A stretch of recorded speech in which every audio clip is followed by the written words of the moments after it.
Merci beaucoup d'avoir répondu à notre invitation. Donc, je vais commencer. Professeur Alexandra Henriot-Caude. Vous êtes généticienne, spécialiste de l'ARN, ancienne directrice et retraitée de recherche de l'INSERM, directrice de l'Institut Simplissima, membre de l'Espace éthique Île-de-France. Vous déclarez n'avoir aucun conflit d'intérêts. Vos vidéos d'information sur le sujet de la vaccination avec ARN messager ont jusqu'à 2 millions de vues sur YouTube. Aucune de vos publications n'a été reniée ou controversée à ce jour par vos confrères et sont citées quotidiennement. Vous n'êtes pas anti-vax, mais pourtant vous avez subi ces derniers temps, malgré votre succès, l'étiquette de complotiste. Alors que vous ne citez que des faits et des chiffres consultables en ligne provenant d'autorités sanitaires incontestables, comme le VARS aux États-Unis ou l'EMA en Europe. On est très heureux, professeur, de vous avoir avec nous. On vous remercie de votre engagement, de ce petit traitement de faveur concernant Israël, la Vaccine Nation. Nous avons relevé un certain nombre de questions que nous souhaitions vous poser et je laisse la parole à Steve pour ouvrir le feu. Merci, Déborah, et bonsoir, professeur. Alors, la première de nos nombreuses questions est la suivante. Vous avez manifesté votre inquiétude concernant Israël dans plusieurs médias. Et donc, on voudrait comprendre pourquoi. Qu'est-ce qui motive cette inquiétude?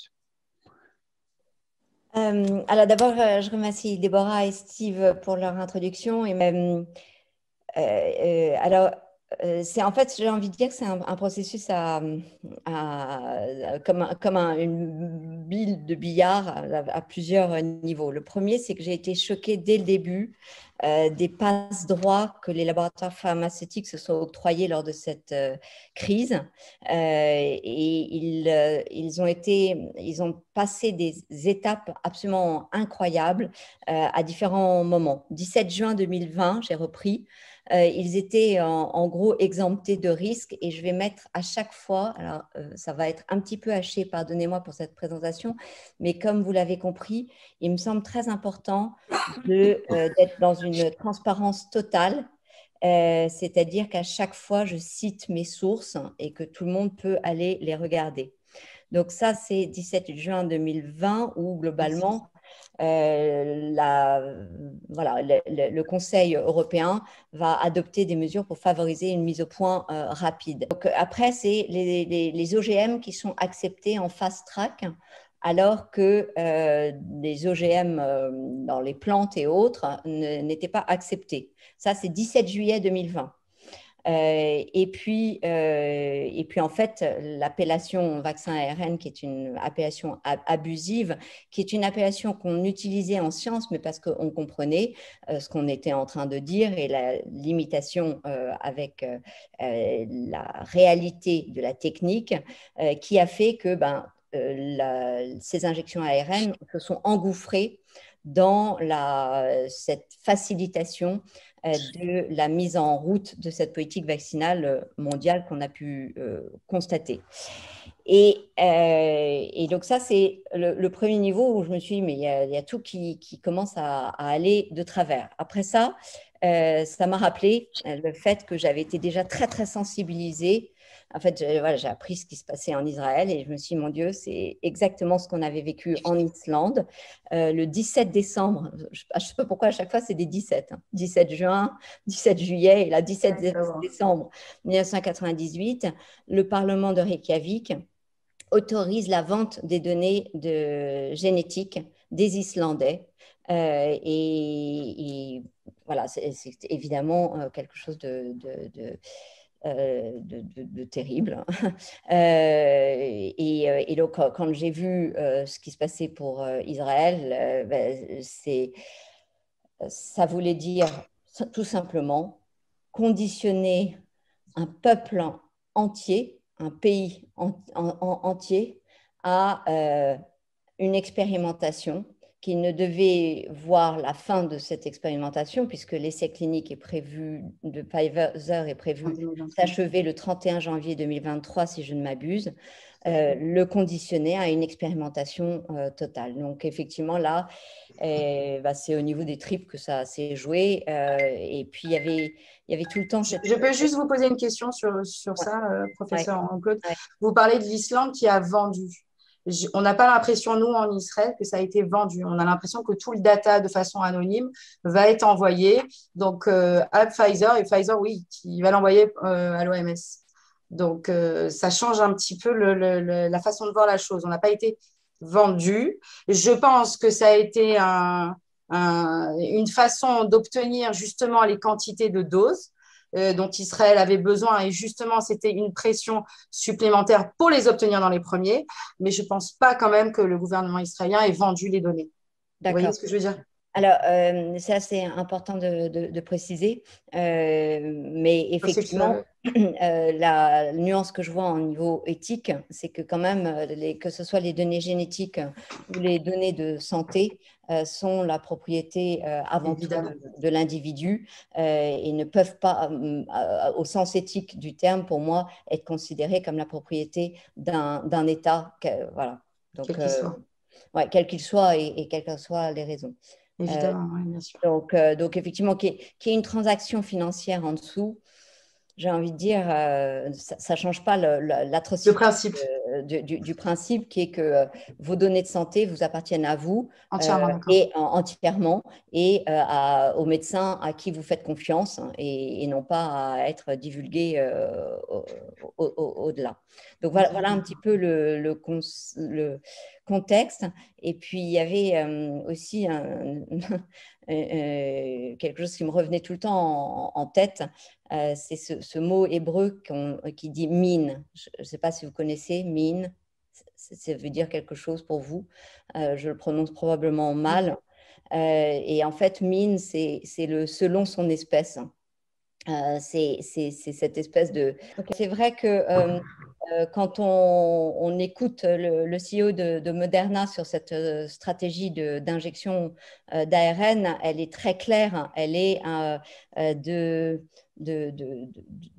modifier finalement l'information génétique en lui apportant, en lui conférant la possibilité de produire une protéine de virus. Et donc, il y a quand même une dimension qui me semblait aussi surréaliste dans le principe de l'appliquer à toute une population, et donc en l'occurrence une population très largement saine.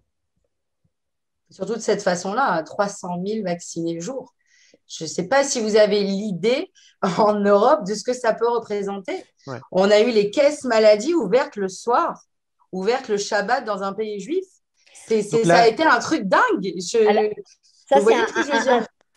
En fait, ça a été un élément qui m'a alerté le plus. En fait, c'est quand j'ai appris au tout début de votre campagne que vous alliez vacciner un jour de Shabbat. Et là, je me suis dit, voilà, tout fout le camp, quoi. Et je me suis, enfin, voilà, c'est vrai que on nage en plein surréalisme. Ouais. Et puis quand même, voilà, vous aviez en Israël eu la chance d'avoir été plutôt épargné jusqu'à présent, ou d'avoir été bien soigné. Je ne connais pas vos traitements à l'hôpital, comment ça s'est passé, mais en tout cas, on va dire qu'en termes de mortalité, ça s'était jusqu'à présent pas trop mal passé pour Israël, avant vaccination. C'est vrai. Donc, on va enchaîner justement sur la question suivante, puisque vous parliez de ce que le CEO, le PDG de Moderna a dit sur le génome humain et le lien avec le vaccin. Donc, la question est la suivante. Est-ce qu'on peut dire en quelques mots quel est le fonctionnement du génome humain et comment le vaccin ARN messager agit en général pour fabriquer une immunité et comment il pourrait éventuellement agir, modifier le génome humain? Alors, donc, vous avez compris que le disque dur, notre disque dur, c'était l'ADN. Ce disque dur, il est dans deux endroits. Il est dans le noyau. Donc, en fait, il faut s'imaginer la cellule comme une maison. Et une maison donc compartimentée, parce qu'en fait, c'est le compartiment qui donne la fonction.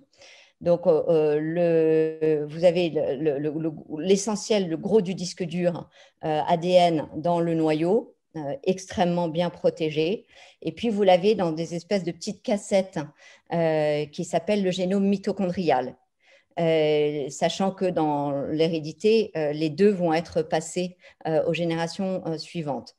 Ce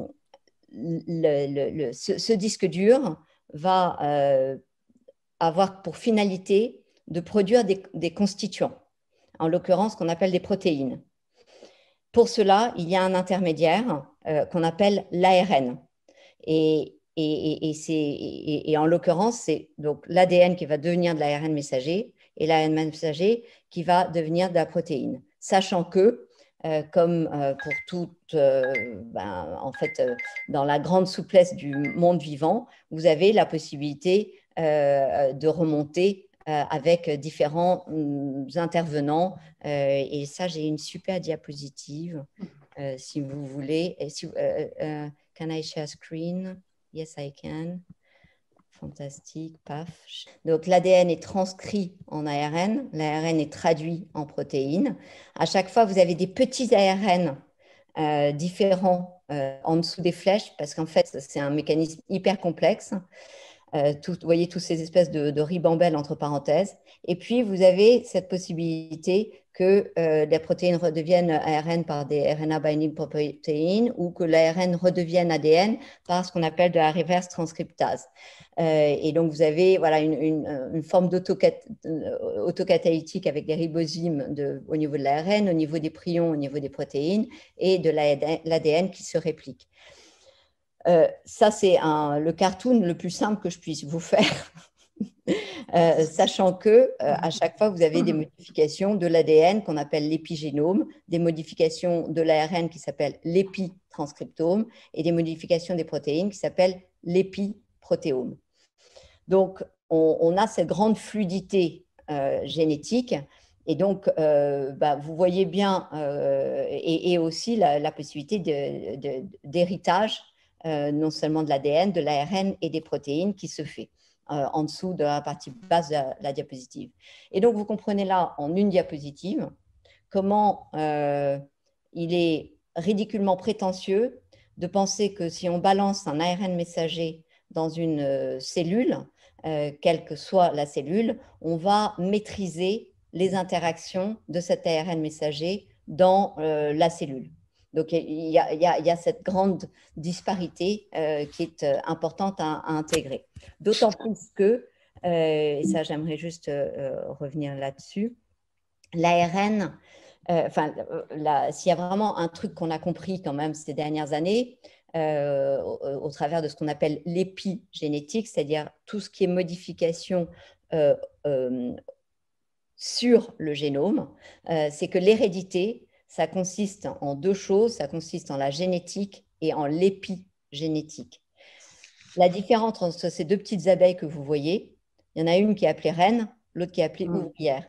Et vous voyez que la reine, elle est morphologiquement très, très distincte de l'ouvrière, mais ce n'est pas que la morphologie, c'est que son comportement n'a rien à voir.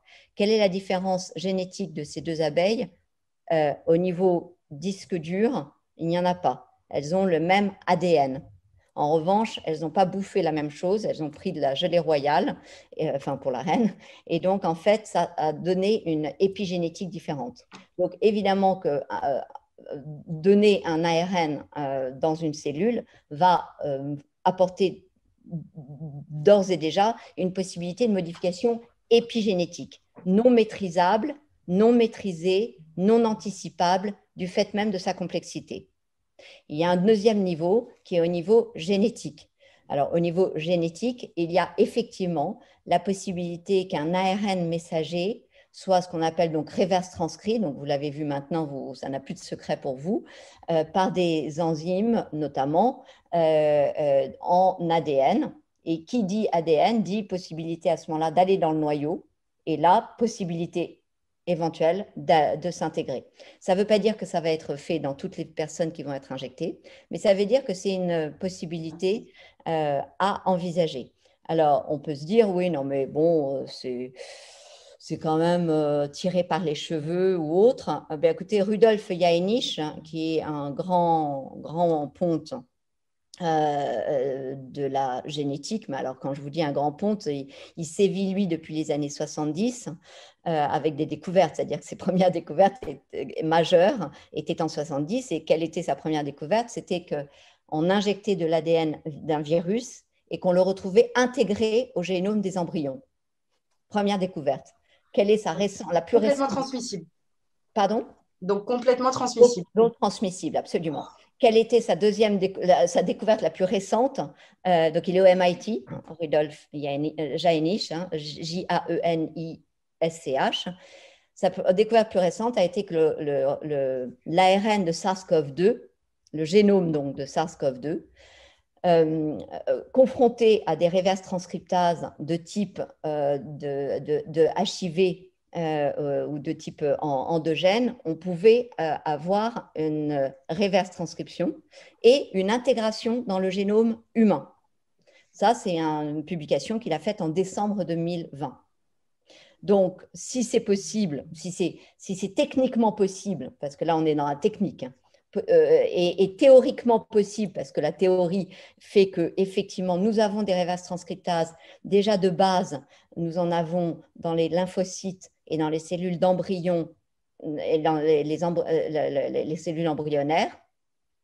Et nous en avons aussi qui sont activables, parfois intégrées dans notre génome. En fait, ce sont des séquences qui peuvent conférer une activité de reverse transcriptase et qui peuvent être activées. Et puis, il y a d'autres sources. Par exemple, les patients qui sont atteints de VIH, atteints d'HIV, eh bien, ils ont une source de reverse transcriptase parce que le virus HIV fonctionne avec la reverse transcriptase. Et puis, il y a d'autres possibilités. C'est qu'il y a des virus qui sont complètement silencieux chez l'homme, mais complètement, au point que très peu de scientifiques dans le monde s'y intéressent. Ça s'appelle les spumavirus. Donc, pas de symptômes, donc c'est pour ça que ça n'intéresse pas grand monde. Cependant, ces spumavirus vous confèrent aussi une reverse transcriptase. Donc, la possibilité technique de faire que l'ARN messager devienne de l'ADN, on ne peut pas dire ni qu'elle est impossible, ni qu'elle est nulle, ni même la doser en termes de probabilité. Parce que j'ai vu, comme à force d'insister sur le domaine, puisque j'ai eu le droit à des fact-checks, des contradicteurs de tous côtés, mais sauf que on ne peut pas le nier. C'est-à-dire que la réalité de nos connaissances scientifiques, ça fait depuis les années 70 qu'on connaît ces trucs-là. Donc, ce n'est pas comme si c'était des découvertes récentes. Voilà. Donc, on doit le prendre en compte. Moi, ce que je demande, c'est qu'on ne le nie pas. On ne dit pas c'est pas possible, parce que d'ailleurs maintenant ils disent c'est très très peu probable. Alors je ne sais pas comment ils calculent la probabilité, donc je ne sais pas si c'est très très peu probable, mais en tout cas à partir du moment où il y a cette possibilité, on doit la suivre et on doit, et encore une fois, on ne peut pas mettre toute une population l'exposer à ce risque sans nier cette possibilité et sans la suivre d'une façon ou d'une autre. Parfait. Donc maintenant, on va passer à des questions, une série de questions sur le système immunitaire, le lien entre le vaccin ARN messager et le système immunitaire. Donc d'abord, comment ça fonctionne? Comment le vaccin ARN messager donne à la personne vaccinée son immunité à la COVID ou en tout cas à la protéine spike? Et ensuite, quel dérèglement du système immunitaire le vaccin ARN messager pourrait éventuellement provoquer? Ça, c'est une lettre ouverte qui a été signée par à nouveau pas mal de médecins scientifiques de différents pays et qui est assez jolie parce qu'elle prend le point de dire puisque ça se passe comme ça, et que alors on peut peut-être la déployer parce que voilà, top. Donc on est en train de parler de Doctors for COVID, signé notamment par Michael Yeadon, avec qui je suis évidemment en relation, qui travaille chez Pfizer. Tous ceux qui s'expriment on va dire avec un petit peu à contre-courant. Une particularité, je crois, pour nous tous, c'est qu'effectivement, nous n'avons pas de conflit d'intérêts. Et nous sommes, par exemple, je serai encore à l'INSERM. C'est vraiment une chance incroyable que j'en sois retraitée depuis 2019, parce que sinon, je pense que je n'aurais jamais osé parler aussi librement, puisqu'évidemment, ma parole exposait aussi mon organisme. Donc Michael Deedon, il a quitté Pfizer, et donc c'est pour ça qu'il est aussi super libre. Donc là, si on dit, on vous injecte, donc on va aller sur la réaction immunitaire. On vous injecte en intramusculaire l'injection d'ARN. Alors, peut-être avant de commencer, pourquoi est-ce que je dis jamais vaccin ARN? C'est pas par coquetterie. C'est pas par obsession sémantique, c'est par précision. Dans notre jargon, on utilisait ce mot, mais parce que nous, on savait que ça ne fonctionnait pas comme un vaccin. Donc, c'était un peu du marketing, très clairement. Pourquoi ça n'est pas du tout un vaccin? Parce que ça n'est pas de source microbienne. C'est un gène synthétique mis dans une capsule de nanoparticules lipidiques synthétiques. Ça n'a rien de source microbien. La deuxième chose, c'est que lorsqu'il est injecté, tout vaccin provoque une réaction immunitaire immédiate. Lorsque la petite nanocapsule lipidique est injectée, elle est vécue comme du lipide, et donc en fait, elle passe très inaperçue. Et donc, il n'y a pas ces molécules qu'on appelle cytokines, qui sont des espèces de petites molécules qui signalisent en disant « Oula, il y a quelque chose d'étranger ». Et donc, en fait, l'organisme baigne dans ces molécules de signalisation. Et donc, chacune de nos cellules est au courant qu'il se passe quelque chose. Et donc, quand il va éventuellement recevoir le virus ou le vaccin atténué, il va comprendre qu'il est en train de traiter une information étrangère. Pas quand il a une nano-capsule lipidique, parce que ça, c'est quand même très, très simple pour lui. Donc, on l'injecte en intramusculaire. Il est donc attendu que ces petites particules lipidiques atteignent les vaisseaux de bloodstream et se disséminent à travers tout le sang. Pourquoi je dis ça? Enfin, pourquoi eux disent ça, et je suis entièrement d'accord avec eux? Tout simplement parce que vous lésez, vous abîmez un certain nombre de vaisseaux, et donc, très logiquement, ils sont ouverts. Et donc, quand vous injectez le contenu de la seringue, il se diffuse, il va non seulement au niveau des cellules musculaires, et il va évidemment dans la circulation sanguine. Donc, étant donné que cela arrive, eux demandent la preuve que cette possibilité est exclue, a été exclue par des animaux, des modèles animaux, avant de l'utiliser chez l'homme. Parce qu'évidemment, ça veut dire que s'il passe dans la circulation, vous m'avez bien compris, c'est qu'il passe en ayant la capacité d'atteindre la totalité de vos cellules. Donc, un certain nombre de cellules qui posent problème, les cellules germinales, donc les cellules qui assurent la reproduction, mais aussi le cerveau. C'est parmi les choses qui nous sensibilisent, on va dire, un peu plus que d'autres. Non pas que ce ne soit pas grave dans les autres cellules.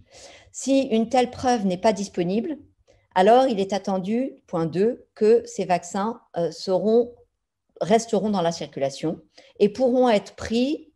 Donc la capsule lipidique va fusionner avec des cellules de ce qu'on appelle de l'endothélium, c'est-à-dire des vaisseaux. Il y a des raisons de comprendre que cela va arriver, particulièrement là où le sang va lentement, par exemple les petits vaisseaux et les capillaires. Nous demandons donc les preuves que cette possibilité ait été exclue dans les animaux modèles avant de l'approuver chez l'humain. Vous voyez comment petit à petit, il déroule sur 7 points. J'aime bien cette rhétorique, vous comprenez, c'est-à-dire qu'en fait, on fait face à ce qui est qui relève du pur bon sens de ce qui est en train de se passer, et on accepte la possibilité qu'il y aurait eu des choses dont on ne soit, des expériences dont on ne soit pas au courant, mais à ce moment-là, ils doivent nous les démontrer parce que pour le coup, ça a des conséquences importantes. Si une telle évidence, si une telle preuve n'est pas disponible, point 3, alors il est attendu que pendant l'expression, ces acides nucléiques, donc cet ARN messager, et la protéine spike dérivée de cet ARN messager va être présentée au système immunitaire à la surface de la lumière des cellules. Donc, quand on dit de lumière, vous imaginez le vaisseau, vous imaginez les petites cellules de vaisseau et vous imaginez qu'en fait, est proposé dans le vaisseau le produit d'expression de cet ARN messager, c'est-à-dire spike. Et donc, qu'est-ce qui va se passer? C'est qu'un certain nombre, qu'est-ce qui peut se passer? C'est qu'un certain nombre d'individus en bonne santé peuvent avoir des cellules du système immunitaire particulières, ce qu'on appelle les lymphocytes CD8. Est-ce que je paume personne? Je pense que c'est… Pas du tout. C'est très intéressant. Ok, voilà. Je pense que c'est compréhensible même par quelqu'un qui n'est pas scientifique. Effectivement, c'est des gros mots, genre CD8, lymphocytes, etc. Mais en fait, là, il faut se l'imaginer. On l'a imaginé, on est dans le vaisseau, on est rentré, on va là où il y a le sang qui ne circule pas, pulser super vite. On rentre, du coup, la petite capsule lipidique fusionne, va donner son ARN messager qui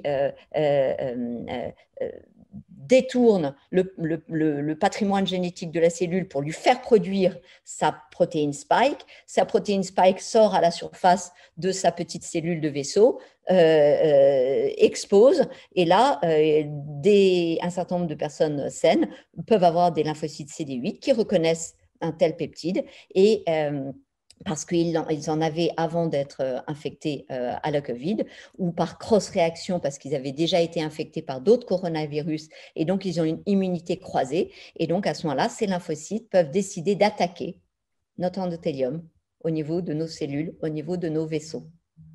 Alors, juste une chose, professeur Henrion-Claude, qu'est-ce que vous entendez par lymphocyte CD8? Là, ça devient un petit peu…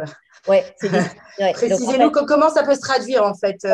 En fait, c'est des systèmes, c'est des petites cellules de défense de notre système immunitaire.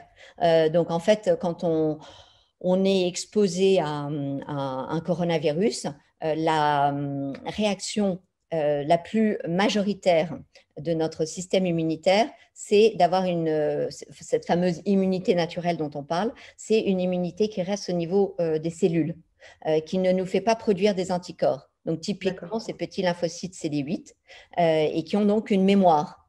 Donc, par exemple, je ne sais pas, moi, je suis dans des pays asiatiques, j'ai été exposée au SARS-CoV-1. Ben, le coup d'après, quand on me fait le coup du SARS-CoV-2, ben, en fait, mon système immunitaire, il le reconnaît par immunité croisée. Et donc, en fait, il va faire en sorte que j'ai une réaction moins importante. C'est très important parce que, en fait, cette idée de nous faire produire forcément des anticorps, elle pose un problème de base à toute cette stratégie de vaccin anti-coronavirus. Parce que ce soit par la maladie, par le Covid ou par le vaccin, les anticorps que nous produisons en réponse à la Covid, éventuellement, mais normalement, on ne fait que de l'immunité cellulaire, ou par les vaccins, sans qu'on puisse le doser, l'anticiper, peuvent être, au lieu de neutraliser, se retourner contre l'organisme et faciliter l'entrée du virus, voire même faciliter sa réplication dans les cellules. Donc ça, c'est un phénomène qu'on appelle de ADE en anglais. Oh, il y a quelqu'un qui m'a mis une flèche. Comment vous avez fait? Il y a quelqu'un qui m'a repointé. C'est magique.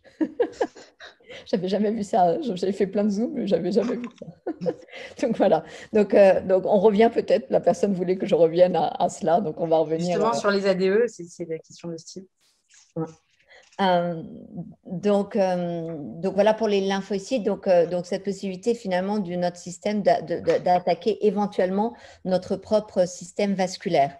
Et donc là, vous voyez, ils prennent encore une fois la même rhétorique en disant « Nous demandons la preuve que cette probabilité a été exclue dans les modèles animaux précliniques avant de les approuver chez l'homme. Si une telle preuve n'est pas disponible, il peut être attendu que les lésions au niveau des vaisseaux et du coup le déclenchement de coagulation du sang par une activation des plaquettes va s'en suivre à plein d'endroits de notre corps. Et ça répond un petit peu à votre question sur les femmes et leur saignement, etc. Alors, finalement, je peux vous la poser parce que tout le monde n'a pas reçu le document, justement. Alors, c'était une discussion qu'on avait eue avec la Miss Emmanuel. Beaucoup de femmes en Israël, que ce soit sur les groupes francophones ou israéliens sur les réseaux sociaux, s'interrogent sur leur état après la vaccination des 2 doses. Je m'explique. Certaines ont des retards de règles pouvant aller jusqu'à 2 mois. D'autres, au contraire, ont reçu leurs règles avec des flux importants, faisant penser à de mini-hémorragies. Certaines femmes, même ménopausées, ont eu leurs règles. Et enfin, certaines se sont plaintes de douleurs à l'utérus, aux ovaires et au sein. Est-ce qu'on peut lier ce phénomène à la réaction vaccinale? J'ai l'impression que vous les y répondre. En mathématiques, on dit CQFD, ce qu'il fallait démontrer. C'est-à-dire qu'effectivement, là, vous prenez les 4 premiers points et vous avez effectivement cette vraie difficulté et cette première éventualité. Je dis cette première éventualité parce qu'il y a une autre éventualité, une autre possibilité, sachant que les deux ne sont pas exclusives l'une de l'autre, c'est-à-dire qu'elles peuvent coexister. L'autre chose qui s'arrive, donc vous avez imaginé, nous avons donc injecté nos petites capsules lipidiques, elles ont fusionné avec les cellules X ou Y de notre corps et elles ont produit la fameuse protéine spike. Cette fameuse protéine spike part dans la circulation. C'est même le but du jeu, puisque c'est en partant dans la circulation qu'elle va pouvoir être reconnue par notre système immunitaire qui dit « mais c'est marrant, celle-là, elle a la tronche d'une protéine d'enveloppe de virus ». Et c'est pour cela que notre système va finalement faire des anticorps contre cette protéine spike qu'il ne connaissait pas. Mais en attendant, pendant quelques jours, sans qu'on puisse véritablement, sans qu'on ait véritablement de précision à nouveau des laboratoires pharmaceutiques, pendant quelques jours, Spike va circuler sans que notre corps l'ait reconnu comme étant et déclenché sa réaction immunitaire avec la production d'anticorps, et donc va faire ce que j'appelle, va jouer son rôle de ligand. Pourquoi je dis ligand? C'est-à-dire qu'en fait, la protéine Spike, elle sert d'antigène, c'est-à-dire antigène, c'est contre lequel notre système immunitaire va faire des anticorps. Mais à la base, le rôle de Spike dans le virus, c'est de servir de ligand, ça veut dire de se lier aux récepteurs de nos cellules pour pouvoir attaquer nos cellules. C'est comme ça qu'il rentre en fait dans nos cellules. Et donc, cette liaison entre Spike et le récepteur est fondamentale parce que en biologie, il y a un truc qu'on sait, c'est que quand on a la fixation ligand-récepteur, donc ça c'est le ligand et ça c'est le récepteur, et du coup ça c'est la cellule, mon bras, eh bien vous avez déclenchement de toute une signalisation. Parce qu'en fait, votre corps, il n'est pas capable de savoir si le spike, il est avec le virus ou sans le virus. Donc, il déclenche évidemment sa signalisation.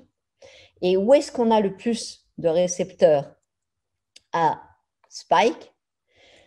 Dans les testicules, dans le placenta Et il y en a aussi beaucoup dans les cellules du système de reproduction féminin.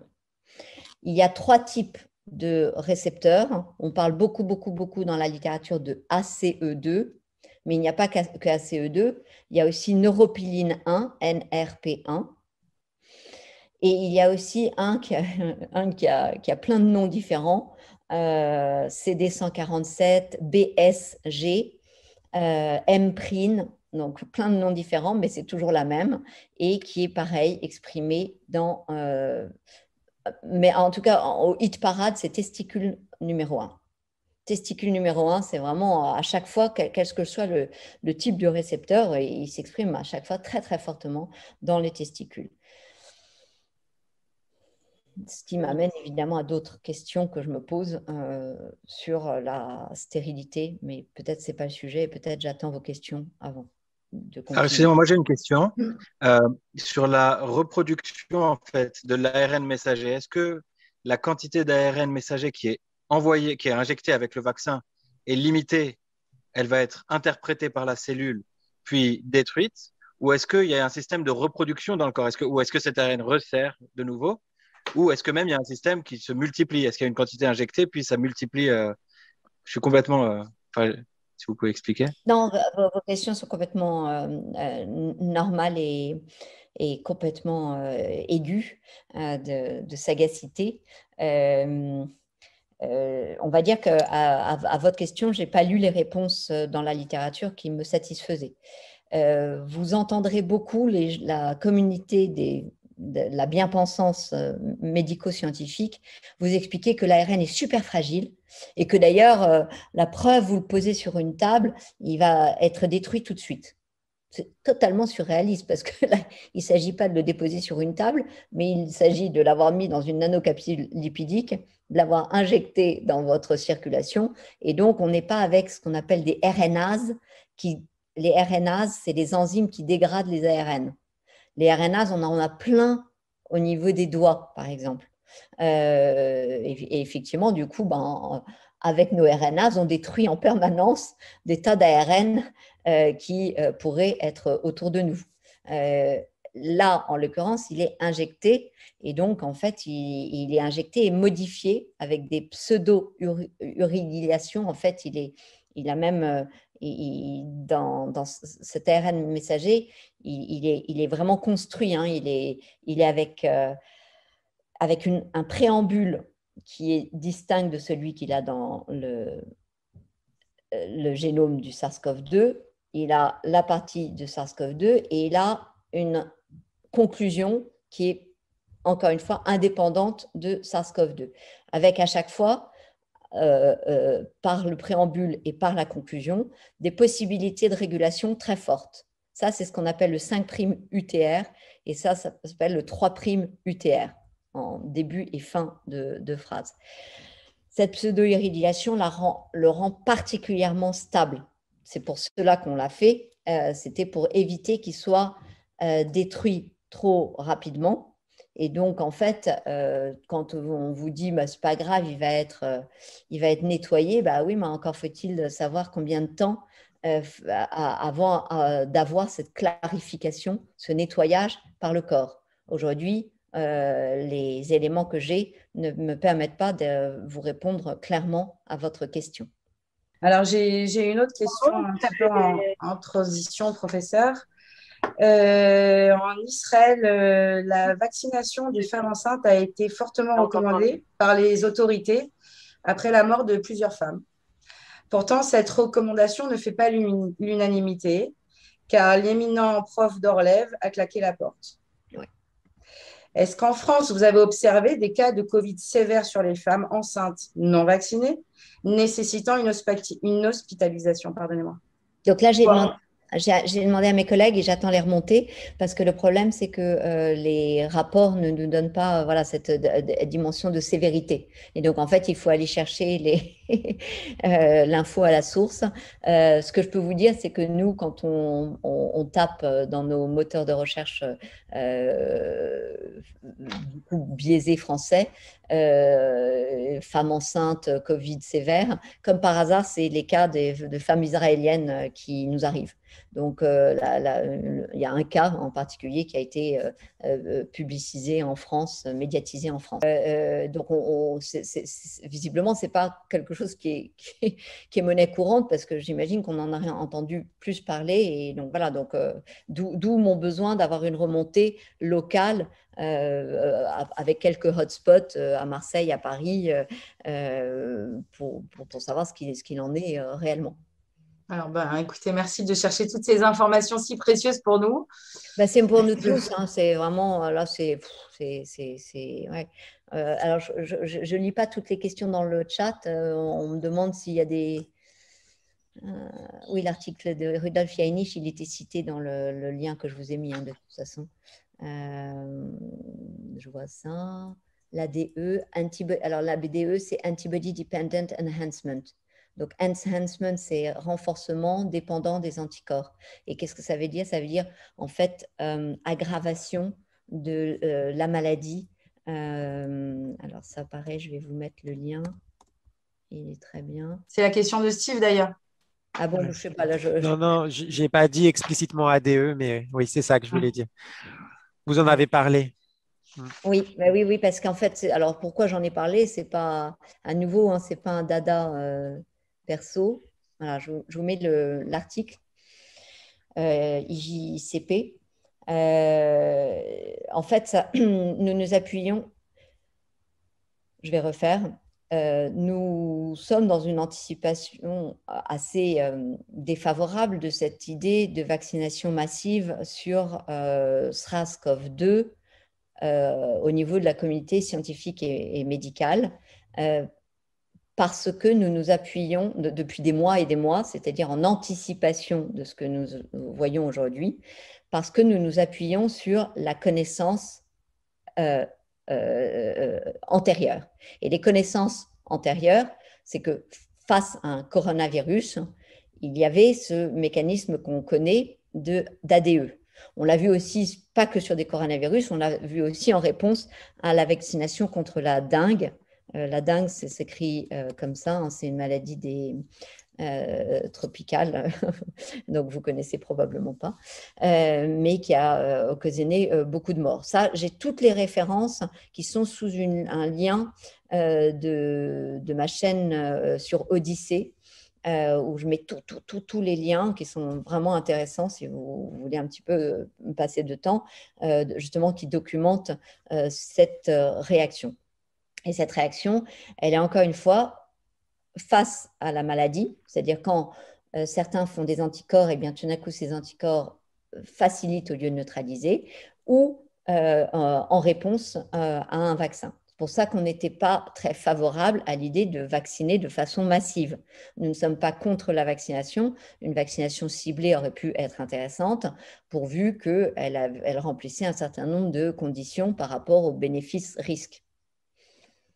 Excusez-moi, j'avais lu un article qui montrait qu'il y avait une différence entre la dengue et le SARS-CoV-2 au niveau du récepteur en question. Pour la dengue, ce n'était pas la S2.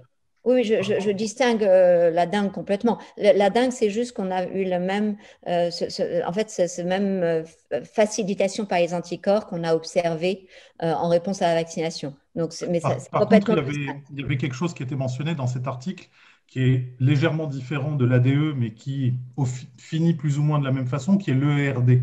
Qu'est-ce que vous pensez de ça, de l'Enhanced Respiratory Disease? Oui. Alors, pour que tous les gens du Zoom soient au courant, c'est effectivement, on appelle la maladie, donc ERD, c'est Enhanced Respiratory Disease, donc maladie respiratoire renforcée. On a du mal à distinguer dans la littérature, nous tous avons du mal à distinguer. En fait, on se situe à différents niveaux. Quand on dit Enhanced Respiratory Disease, on est plus au niveau physiologique de cette aggravation au niveau pulmonaire. Et quand on parle de ADE, on se situe au niveau des anticorps. Le problème, c'est que du coup, les deux communautés qui étudient l'un ou l'autre des phénomènes n'ont pas forcément fait le pont de savoir si on est en train de parler du même mécanisme. C'est-à-dire qu'en vérité, je pense que votre question est encore une fois ultra pertinente, c'est que l'ERD serait probablement lié En tout cas, ça peut s'expliquer à l'ADE. Mais ça n'est pas une certitude parce qu'au niveau de l'ERD, on se situera plus au niveau récepteur ACE2 au niveau du poumon. Voilà. L'IJCP, l'article que je vous ai donné, c'est un joli article parce que la conclusion est assez explicite. Hein. Elle dit, il semble quand même très défavorable au niveau éthique je le dis en mémo, hein, ce n'est pas exactement la conclusion, mais c'est le take-home message que je m'en prends, de vacciner une population avec des anticoronavirus sans les éclairer au niveau du consentement par rapport au fait que ce phénomène d'ADE existe, est connu, a été étudié depuis longtemps et a été la justification à ne pas approuver finalement les autres stratégies vaccinales anti-coronavirus, notamment au niveau du MERS, du Moyen-Orient, qui avait des taux de létalité effroyables, hein, qui pouvaient monter à 40%. Donc, on aurait quand même bien aimé une vaccination contre le MERS. Eh bien, elle n'a jamais été approuvée à cause de ces phénomènes d'ADE. Il y a des gens qui me demandent des choses que j'aime bien. Hein. Comment est-ce qu'on explique qu'il y a des scientifiques en Israël qui sont très contre moi et tout ça de façon générale, en fait. Hein. Ouais. J'ai envie de dire. Alors, je vais vous faire 2 niveaux. Je vais vous faire une confidence. La première, c'est que je m'auto-insupporte. Donc, je me mets dans à leur place et la liberté de parole que j'ai, la façon que j'ai de m'autoriser à parler de sujets qui ne sont pas dans mon champ strict d'expertise, en l'occurrence la génétique, l'ARN en particulier, est insupportable. Donc moi, je ne me supporterai pas à leur place. Donc je le dis de façon très très libre, donc je les comprends et je trouve que je suis très très désagréable. Après, il se trouve que m'ont contacté des hordes de médecins et de scientifiques de domaines qui n'étaient pas les miens, qui étaient notamment en vaccinologie, notamment en vectorologie, donc en fait, dans quel paquet on met par exemple, l'ARN messager, on le met dans une capsule de lipides, etc. Et qui m'ont contacté parce qu'ils entendaient des vérités scientifiques émises. Donc, en fait, je n'ai pas dû dire beaucoup de conneries, pardonnez-moi de parler dans ces termes-là, parce qu'en tout cas, eux, c'est vraiment, leur CV atteste de leur niveau. C'est des gens très connus, reconnus, et qui finalement m'ont contacté parce qu'ils trouvaient que j'étais la seule à m'exprimer à contre-courant.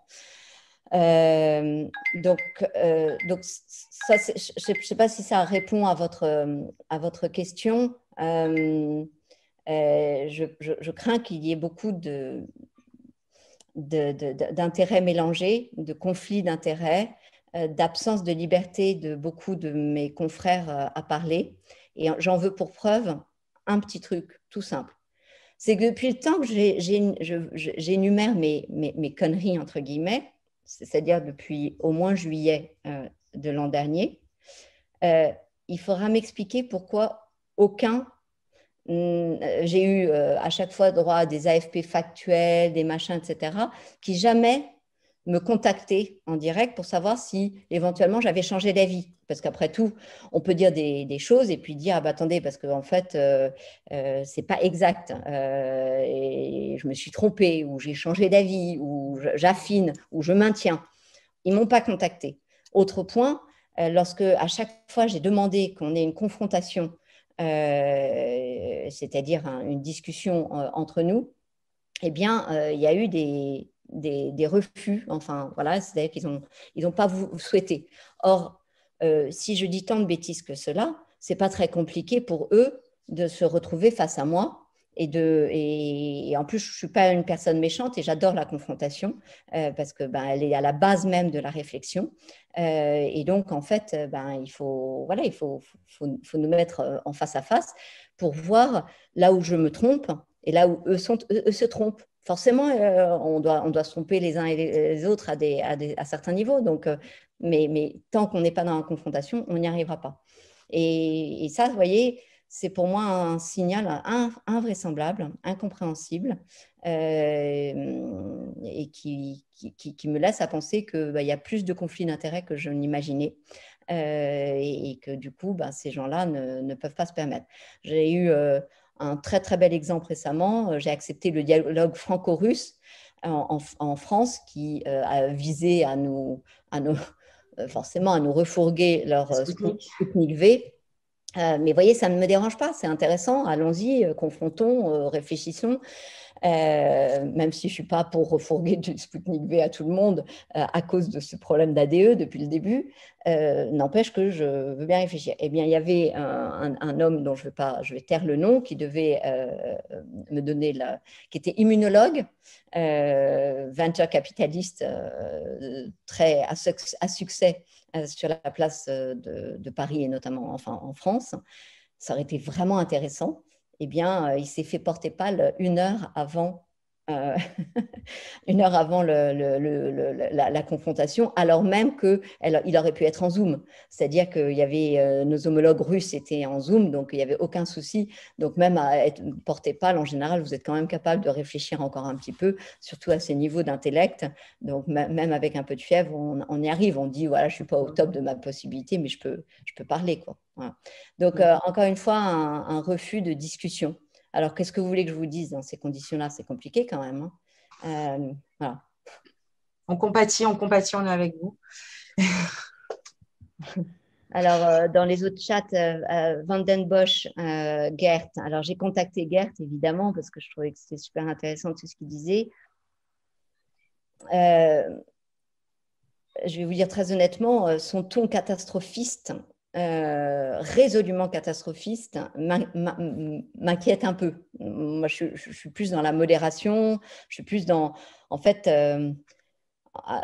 je balance des pavés dans la mare de questions que je me pose, notamment stérilité, etc., où je dis, intégration, possibilité d'intégration de l'ARN messager rétrotranscrit en ADN dans notre génome. Et donc, je demande en fait des cahiers d'observation, je demande qu'on me réponde avec des observations.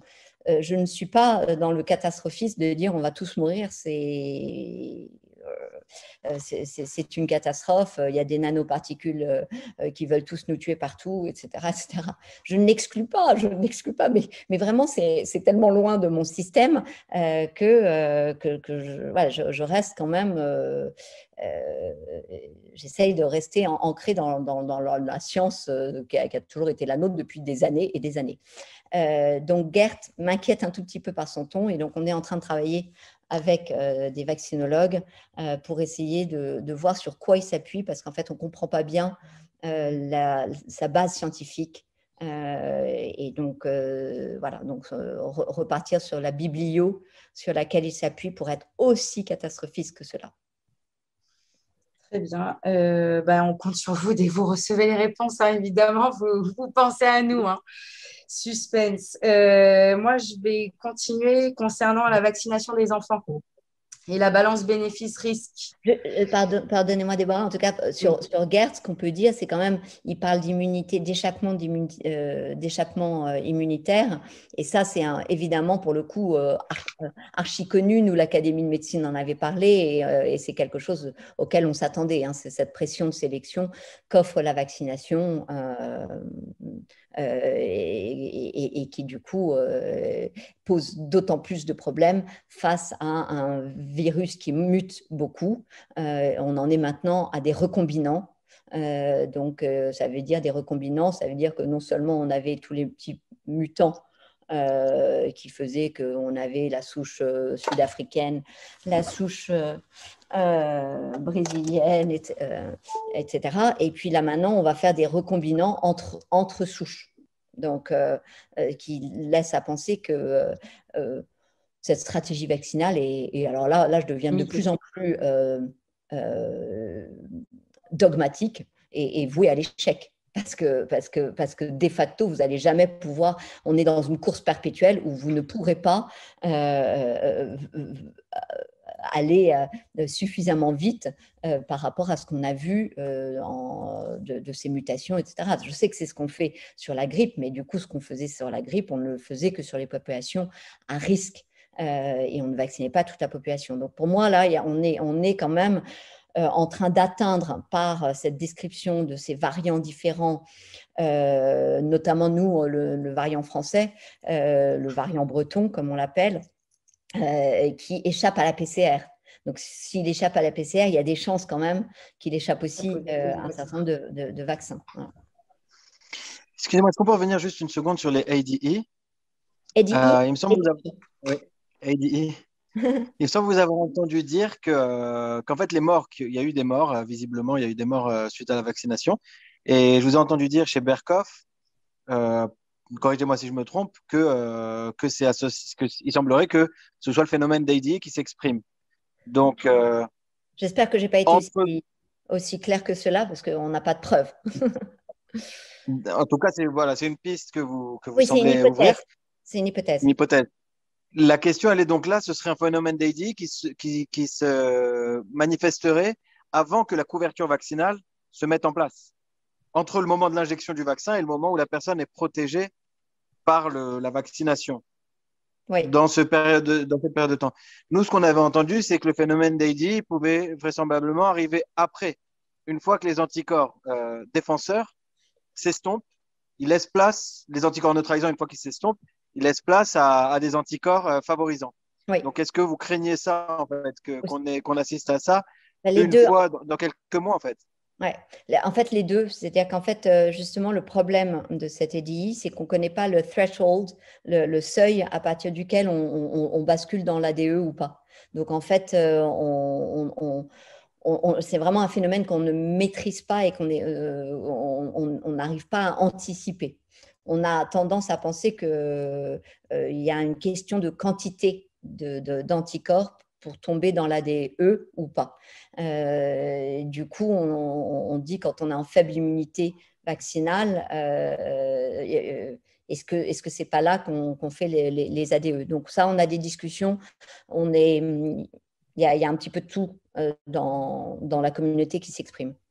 D'ailleurs, justement, un exemple qu'on a eu récemment, une amie qui a fait donc les 2 doses Pfizer en France, qui avait fait une sérologie juste avant, elle me dit j'ai 50 unités nucléaires. Je lui dis alors en arrivant en Israël, parce qu'il y a une sérologie obligatoire désormais pour les franco-israéliens vaccinés en dehors du territoire, et elle est passée à 28 200 unités nucléaires. C'est énorme ou ça n'a rien à voir par rapport à vos échelles Alors, en fait, le problème, c'est que ce n'est pas tout de doser les IgG, c'est aussi de doser les neutralisants. En fait, du coup, c'est sur des dosages qu'on ne fait pas en routine.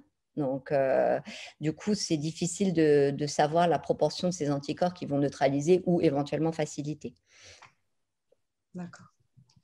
Si on peut revenir sur la question des enfants, justement, la vaccination des enfants, parce que tout le monde nous le demande. Donc, quelle est la balance bénéfice-risque pour nos enfants en Israël? Est-ce que les enfants sont porteurs et contaminants? Et s'ils ne sont pas contaminants et que les parents eux-mêmes sont vaccinés, où est le risque? Quel est l'intérêt réel de la vaccination à leur âge? Moderna commence ses essais sur la vaccination des enfants dès l'âge de 6 mois. On a l'impression qu'on est en plein film de science-fiction, professeur. On est dans un film d'horreur, ouais, parce que voilà, Pfizer n'a pas fait les essais cliniques, donc ça veut dire qu'on est dans l'anticipation des essais cliniques, c'est-à-dire que ces âges n'avaient pas été recrutés pour être testés, et donc ça veut dire qu'on est véritablement dans utiliser une population en cobaye. Il y a eu quelques enfants vaccinés en Israël, mais c'était justement dans des cas un peu spéciaux, vous savez, où les parents, malheureusement, ont des cancers très graves, dans ce genre de disposition-là. Et ils ont autorisé les enfants, pour justement qu'ils ne contaminent pas les parents, qui étaient en grande difficulté, de se faire vacciner. Je crois que c'est, peut-être Franklin, tu peux nous le dire, 300 ou 500 enfants ont été déjà vaccinés quand même malgré tout en Israël. Ces 600 Et, enfants qui ont été vaccinés, ce sont des enfants avec comorbidité, effectivement, voilà. qui ont été vaccinés en Israël. Ouais. Et il y a aussi quand même une annonce de notre gouvernement qui nous dit mai-juin, la vaccination sera prête pour les 11-12 ans. J'ai même lu plusieurs articles qui cherchaient éventuellement à vacciner les enfants bien avant les autorisations que pourrait donner la FDA ou d'autres régulateurs, d'autres autorités du Et médicament. les régulateurs ne peuvent pas donner d'approbation puisque les essais cliniques n'avaient pas jusqu'à présent intégré ces enfants. Donc, les premiers essais cliniques ont été menés, ils étaient sans l'accord de cohorte pédiatrique. Donc, oui, c'est… je vous donne juste les chiffres de… En fait, ce n'était pas un Lancet, c'était un New England. Sur 2 millions d'enfants de 1 à 16 ans en Suède. Alors, ce qu'il y a d'intéressant avec la Suède, c'est que vous le savez, hein, c'est qu'il n'y avait pas toutes ces histoires ni de confinement, ni de masque, ni de quoi que ce soit. Et le masque au point que même là récemment, il y a une dame qui attaque le gouvernement suédois parce que l'école a refusé son fils qui voulait porter un masque. Donc, vraiment, ils n'ont pas de masque. Et bien sûr, 2 millions d'enfants qui ont de 1 à 16 ans, 15 enfants ont eu la Covid. Et seulement, ou cette forme, du coup, effectivement, MIS-C, qui est un petit peu difficile à distinguer, où les deux conditions ont été admis en réa. Et donc, ça équivaut à un enfant sur 130 000. Voilà. Donc, en termes de balance bénéfice-risque, pour moi, il est là parce que, compte tenu du fait qu'il y a beaucoup de récepteurs à spike dans les testicules, dans différentes cellules, je veux dire, ça me semble… Je ne comprends pas. En fait, je pense qu'il faut forcer les autorités à nous présenter une balance bénéfice-risque en disant, bah, écoutez, il y a quand même des chiffres du nombre d'enfants. C'est pas ah oui, mais il y a tel enfant, il est mort, il était aux urgences, je sais pas quoi. Là, on est dans l'anecdotique. Ah, on l'a eu en Israël, en long, en large et en travers. Je sais. Le petit Noam, 13 ans, qui est dans un état grave à l'hôpital et on nous montre la photo, il est en obésité morbide, il a été opéré du cœur. Je veux dire, on l'a eu, ça. Hein. Et après, vaccinez vos enfants. Voilà. Ouais.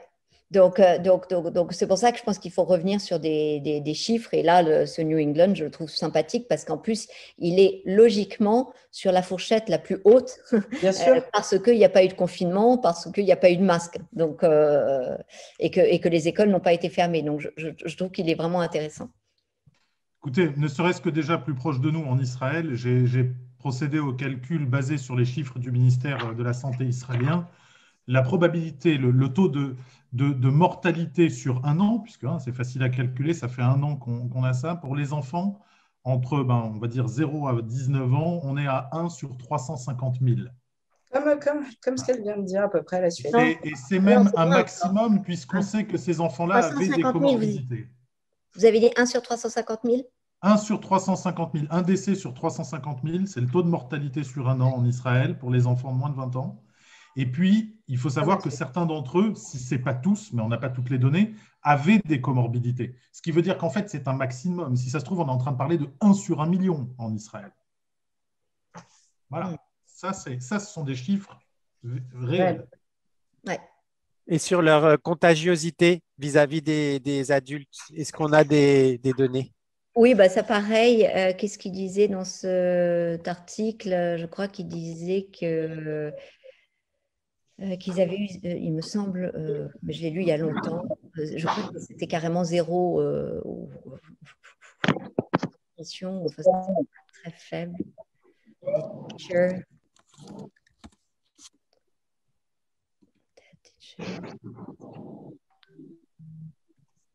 Je vais couper le son. Il y avait eu 10 preschool teachers et 20 school teachers qui ont été en ICU pour le COVID.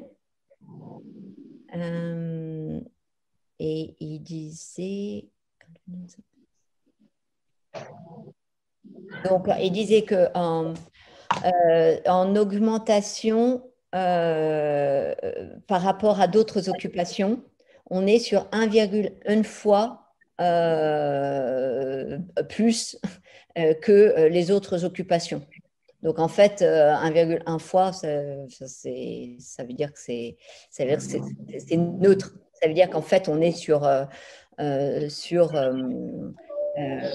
une éventuellement très légère augmentation, 1,1 fois, mais l'intervalle de confiance est situé entre 0,49 et 2,49. Donc, on est vraiment, en gros, sur une fois. Et attends, alors là, ce que among preschool teachers, un 0,43, alors là, carrément, moins de risque pour les school teachers. Donc, en fait, les preschool étaient à 1,1 fois plus que le reste des catégories socio-professionnelles. Et les school teachers étaient à moindre risque, 0,43. Elles étaient moins que les enfants? Non, moins. Là, on est en train de... En fait, l'article... la contamination. Oui. Regarde, regarde la fréquentation en réanimation des preschool et des school teachers. Je ne sais pas exactement ce que ça vaut en Suède, hein, quels âges on est en train de parler. Et dit, finalement, et la compare aux autres catégories socio-professionnelles.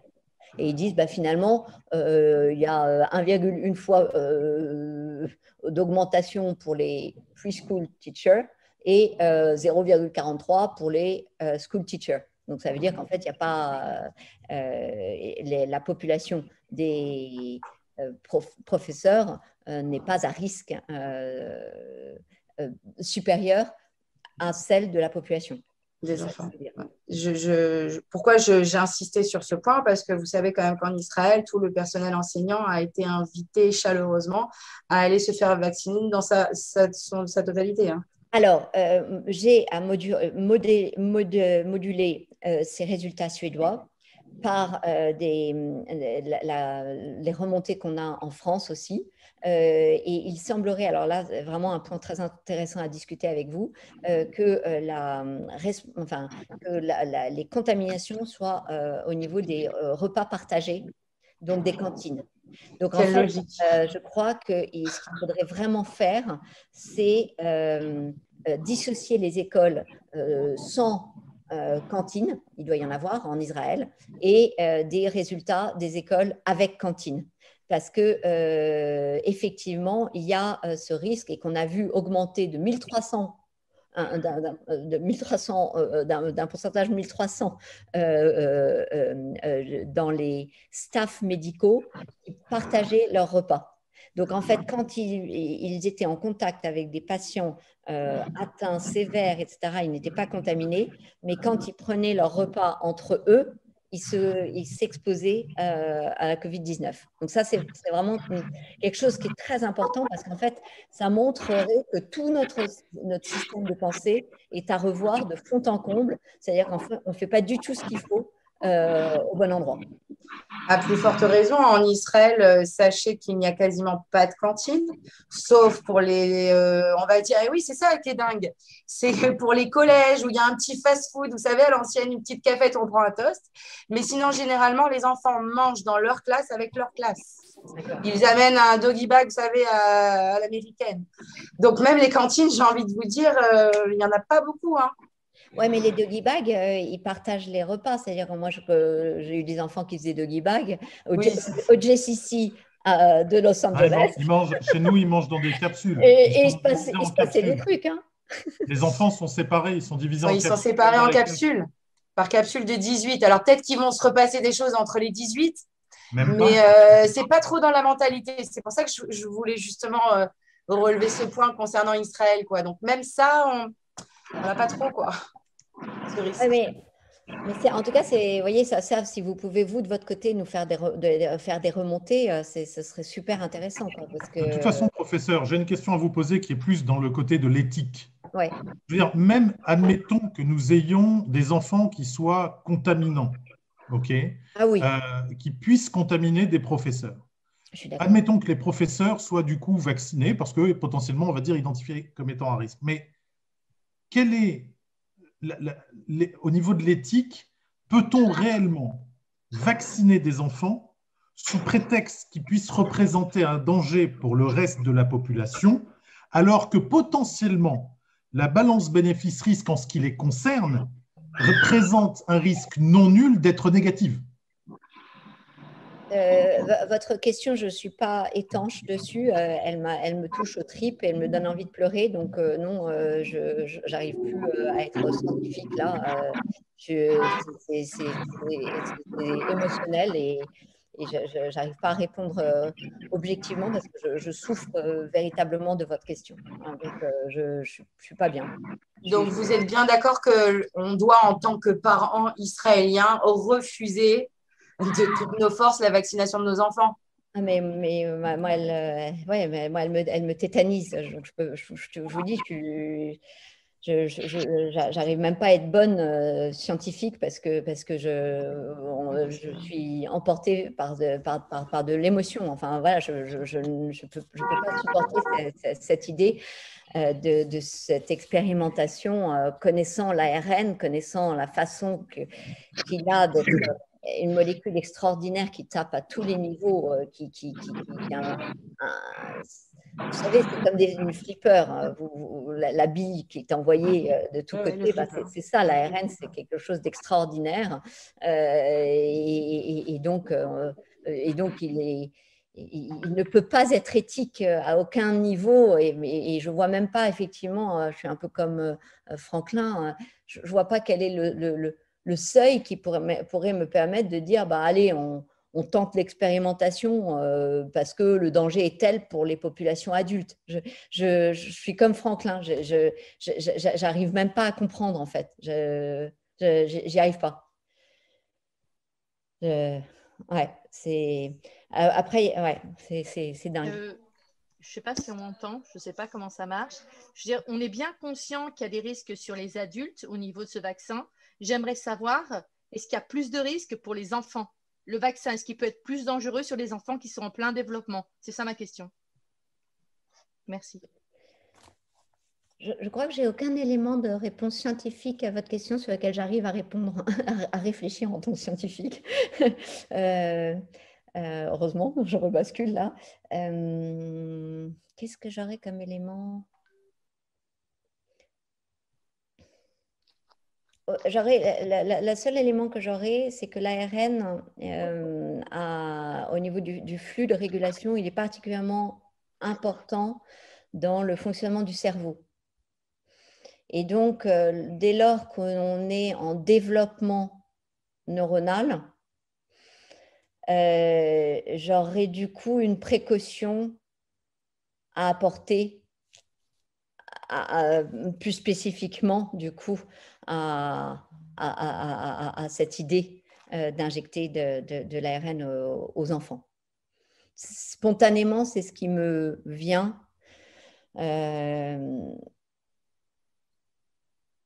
Ouais.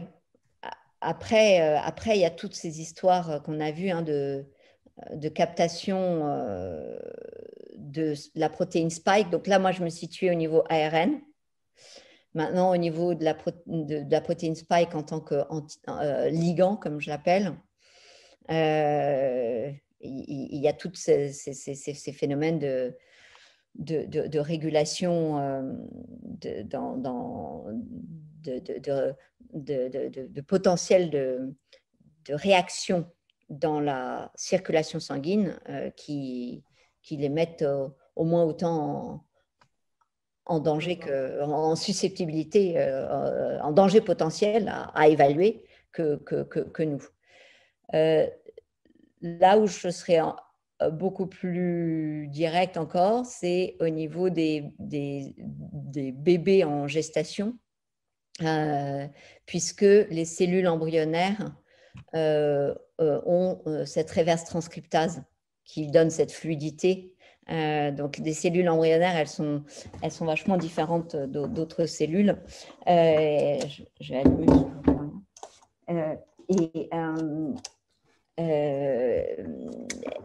Elles se divisent beaucoup plus vite.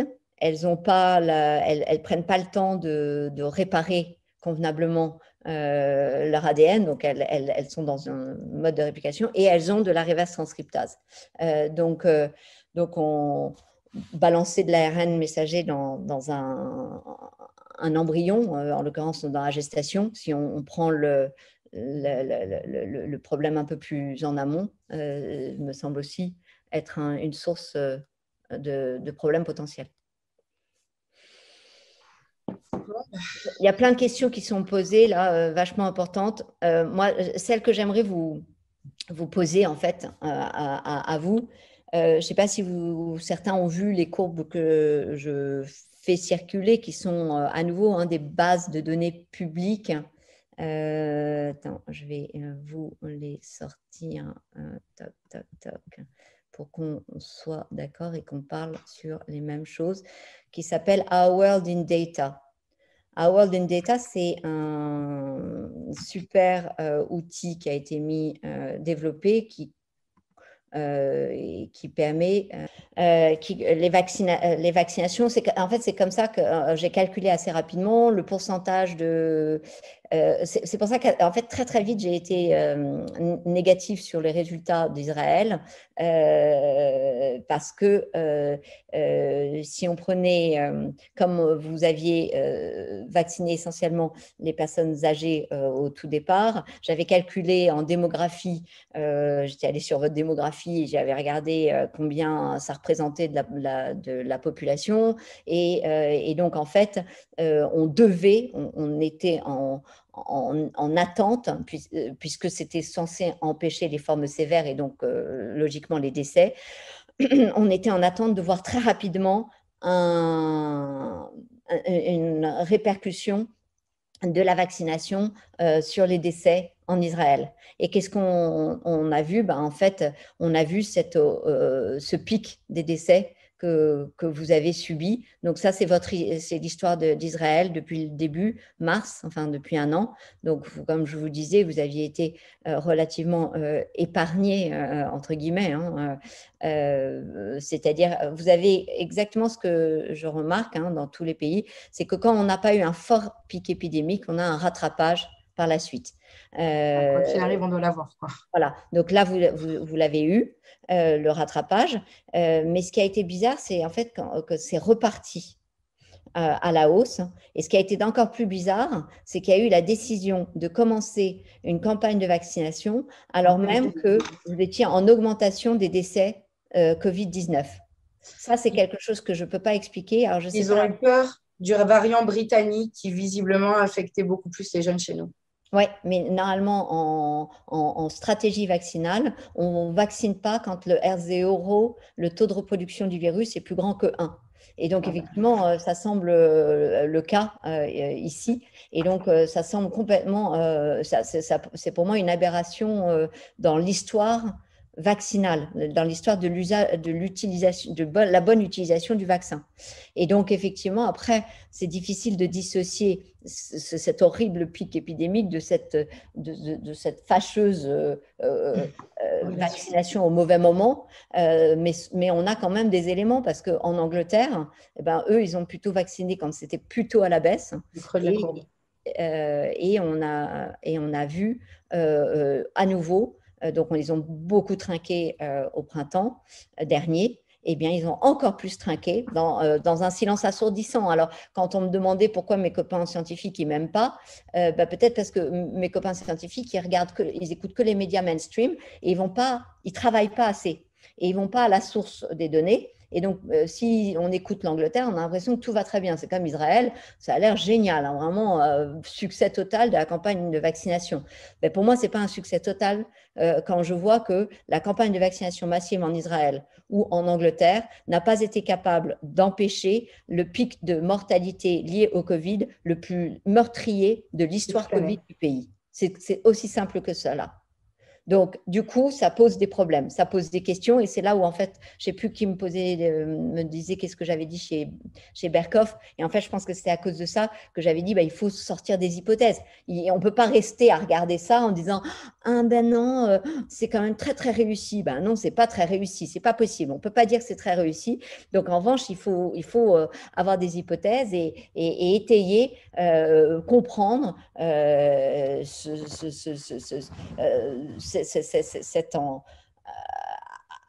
ce pic le plus meurtrier. Donc, est-ce que c'est l'ADE, justement, je crois que c'était ça est-ce que c'est d'autres phénomènes est-ce que c'est les vaccinés qui contaminent les non-vaccinés et qui du coup meurent j'en sais rien, mais force est de constater qu'il y a visiblement un problème. En tout cas, je ne pense pas que c'était… je ne peux pas imaginer que c'était pour observer cela qu'on a vacciné tout le monde. Ou alors, à ce moment-là, on ne s'entend plus sur les succès. Hein, parce que pour moi, ça, ce n'est pas un succès, c'est un échec cuisant de la science moderne. Je pense que ce serait très intéressant de revenir dans un prochain Zoom avec la présence du professeur Seligman sur cette hypothèse. Sur cette hypothèse, parce que lui, il a peut-être des données intéressantes sur ce qui se passe entre les 2 doses.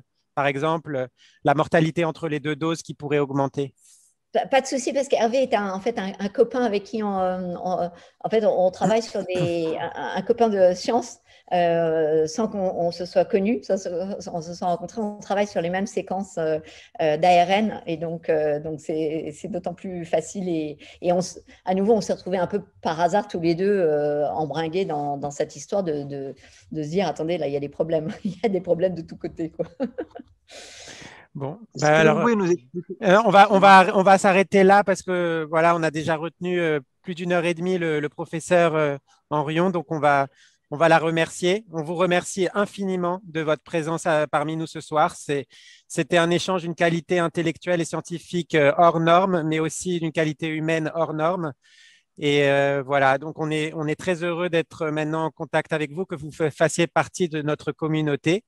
Et on espère qu'on aura d'autres échanges aussi passionnants très prochainement. Okay, merci beaucoup.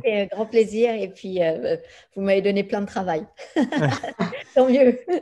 Merci vraiment pour tout. Hein. Merci de votre présence, de votre participation et de vos futures recherches concernant. Il faut, hein, il faut. Je pense, oui.